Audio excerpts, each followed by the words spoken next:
जय भारत जय संविधान. नमस्कार. आपण पाहता IB7 न्यूज.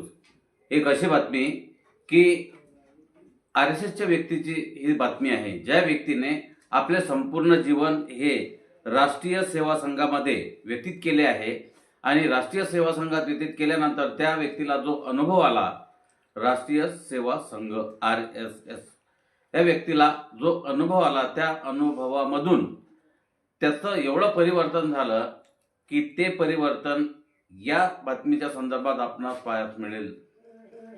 सामाजिक माध्यमावर भंते सुमित रत्न यांचा हा व्हिडिओ व्हायरल झाला आहे. त्यामध्ये लिहिले आहे आणि ती बातमी आहे त्या व्हिडिओमध्ये आहे की धोबी समाजाने निर्माण केले देशातील पहिले बुद्ध विहार.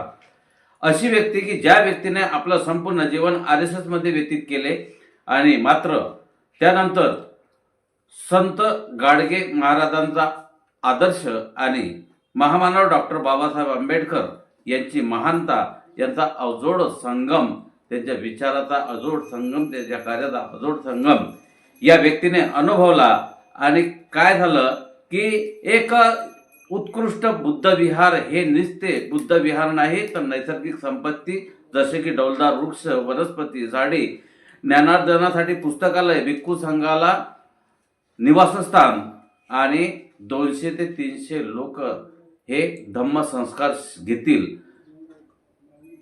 धम्म अनुसरतील एवढा मोठा हॉल, असं मोठं बुद्ध विहार या व्यक्तीने बांधलेला आहे. आणि धोबी समाजाची ही व्यक्ती, धोबी समाजाच्या संत गाडगे महाराज यांच्या समाजाच्या व्यक्तीने बुंदेलखंडमधील हरिमपूर या तालुक्यातील, हरिमपूर या जिल्ह्यातील सतला या गावामध्ये हे बांधलेलं आहे. पहा ह्या बातमीचा हा सविस्तर इतिहास आणि पाहू हे बुद्ध विहार जे लाखो रुपये खर्च करून एका धोबी समाजाच्या व्यक्तीने बांधलेलं आहे. देशात प्रत्येक राज्यातील प्रत्येक जिल्ह्यातील प्रत्येक तालुक्यात, गावात, वस्तीनगरातून बहुजन समाज जागरूक होत आहे. याचे उदाहरण या विहाराच्या रूपाने आपणास पाहायला मिळते. बुंदेलखंडमधील दिवाकर समाज, जो महाराष्ट्रात धोबी समाज म्हणून ओळखला जातो, संत गाडगे महाराज यांचा समाज प्रसिद्ध आहे.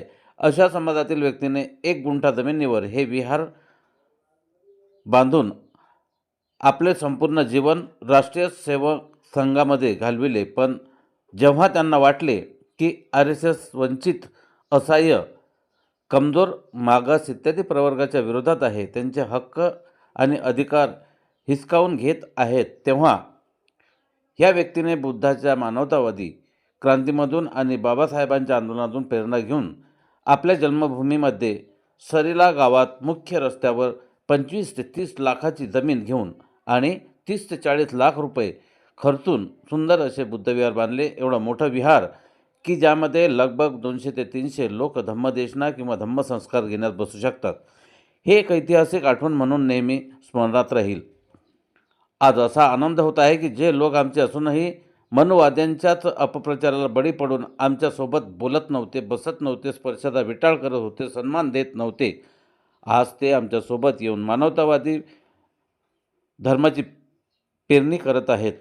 हे असं सुंदर विहार सरीला गावातीलच नव्हे तर आता आजूबाजूच्या गावखेड्यातील, जिल्ह्यातील लोक मैत्री विहारात येत आहेत. धोबी समाजाच्या माध्यमातून निर्माण झालेल्या या विहारामुळे बहुजन समाजातील इतर प्रवर्ग याचे भविष्यात अनुकरण करतील काय?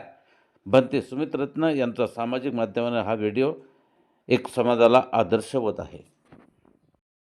जबरदस्ती कब्जा करके राम मंदिर बना लिया गया, उसी समय हमने संकल्प लिया था कि भारत में कम से कम 1000 साकेत बुद्ध विहार बनने चाहिए. ये बुद्ध विहार उन्हीं का एक हिस्सा है और एक नहीं हजारों बुद्ध विहार बहुत जल्दी बनेंगे और ये देश बुद्ध की संस्कृति का बनेगा.